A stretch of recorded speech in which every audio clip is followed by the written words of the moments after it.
కంచిపట్టు చీరల సామ్రాజ్యం, తెలుగు ప్రజల షాపింగ్ ప్రపంచం వారాహి సిల్క్స్. కూకట్పల్లిలో ఏప్రిల్ 4న గొప్ప ప్రారంభం. మన ఆవిర్భావ దినోత్సవం నేను చెప్పాను అందరికీ, నేను జగన్మోహన్ రెడ్డి గారితో ఎంత పోరాడానో దానికన్నా ఎక్కువ పార్టీలో నేను పోరాడుతూనే ఉంటున్నానని చెప్పా.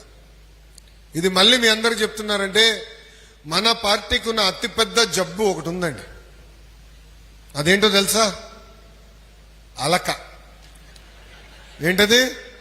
అలక. అలుగుతాం, పైకి పిల్లలేదని అలుగుతాం, కాఫీ టీ ఇవ్వలేదని అలుగుతాం, పేపర్ ఇవ్వలేదని అలుగుతాం. కానీ అదే పని చేయమంటే పరిగెత్తుకుంటూ వెళ్ళి పని చేస్తాం.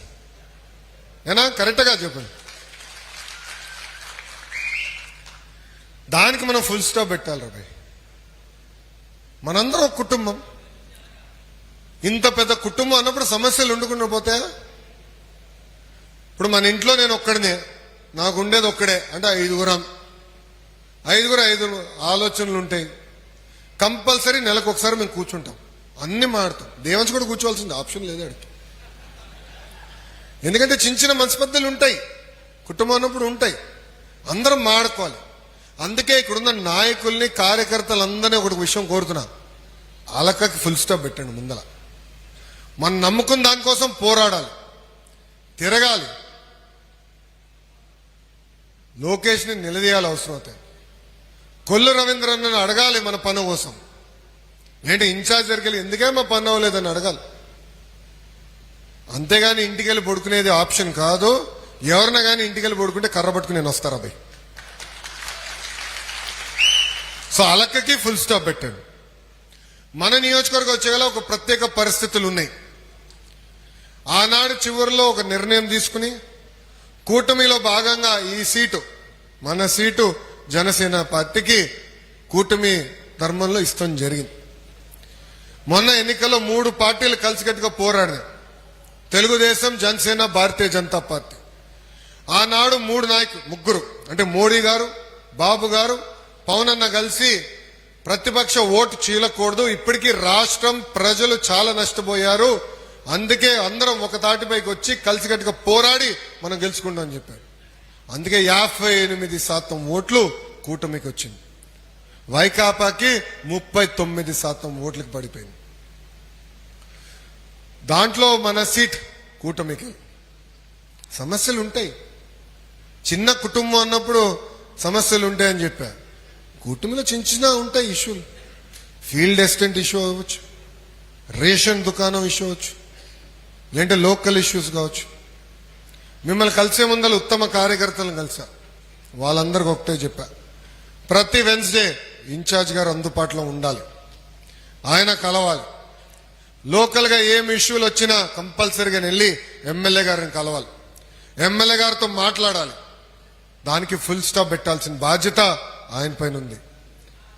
రెండోది రెండు పార్టీల మధ్యన చిన్న చిన్న ఇబ్బందులు ఏమైనా వస్తే పార్లమెంట్ పార్టీ అధ్యక్షులు ఉన్నారు, జోనల్ కోఆర్డినేటర్ ఉన్నారు, చివరికి రాష్ట్ర పార్టీ అధ్యక్షులు ఉన్నారు.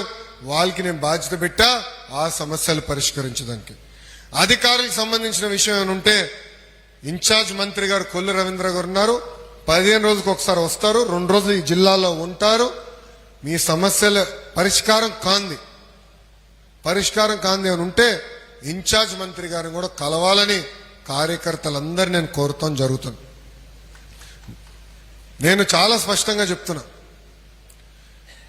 పార్టీలో యువరక్తం వచ్చింది. యువరక్తానికి ఎట్టుకో జూన్ నుంచి ట్రైనింగ్ ఉంటుంది, అందరికీ ట్రైనింగ్ ఉంటుంది. ఇది ఎందుకు చెప్తున్నా అంటే ఈ మధ్యన ఎక్కడికి వెళ్ళినా అందరు కాగితాలు పట్టుకొచ్చి నాకు ఇస్తున్నారు, అందరు కాగితాలు తీసుకొచ్చి నాకు ఇస్తున్నారు. అదిగో రెడీగా ఉన్నాడు. నేనేమన్నానంటే గ్రామంలో ఉన్న సమస్యలు ఉంటే మనం వెళ్ళి మాట్లాడాలి, అధికారులతో మాట్లాడాలి, మండల పార్టీ కూర్చోవాలి, పిలిపించాలి, ఆ సమస్య పరిష్కరించాలి. అది పోయింది. దానికి ఎందుకు పోయింది కూడా నేను చెప్తా. గత 5 సంవత్సరాలు ఎమ్మెల్యేలు ఏం పీకలేదు రాబాయ్. వాళ్ళు చెప్తే ఈయన నాదుడు లేడు, ఏదో లోకల్గా అన్ని చేసుకోండి, అసలు మా దగ్గరికి రావద్దని చెప్పారు ప్రజలకి. ఈరోజు ఎప్పుడైతే తలుపులు తెరిసో సునామీకి వచ్చి మన పైన పడుతున్నాం. నిన్న రాత్రి 11:30కి నేను విశాఖపట్నం పార్టీ హౌస్కి వెళ్ళి అక్కడనే పడుకుంటాను. ఎప్పుడు వచ్చినా విశాఖ పార్టీ హౌస్లో పడుకుంటా. పార్టీ హౌస్కి వెళ్తే సుమారుగా 200 మంది రెడీగా ఉన్నారు. 11:30కి 11:30 రాత్రికి అంతమంది రెడీగా ఉన్నారు మన కోసం. అంటే కలవాలి, వాళ్ళ సమస్య తెలియజేయాలి. సమస్యలు పరిష్కరించే అధికారం కార్యకర్తలకి ఉంది. నేను చాలా స్పష్టంగా చెప్తున్నా. విఆర్ఓ కానీ, ఎంఆర్ఓ కానీ, ఆర్డీఓ కానీ చట్టపరంగా ఏమి చేయాల్సి ఉందో వాళ్ళు చేయాల్సిందే, ఇంక్లూడింగ్ పోలీస్ సోదరులతో సహా. ఇది చాలా స్పష్టంగా నేను ఇన్ఛార్జ్ మంత్రి గారు కూడా చెప్తాం జరిగింది. ఈరోజు మంత్రి గారు నేను కోరతాం జరిగింది, డిస్కస్ చేశాం. అది అధికారులకి నేను చెప్తాను, ఈ సభాముఖంగా కార్యకర్తలకి నాయకులు నేను తెలుపుతున్నాను.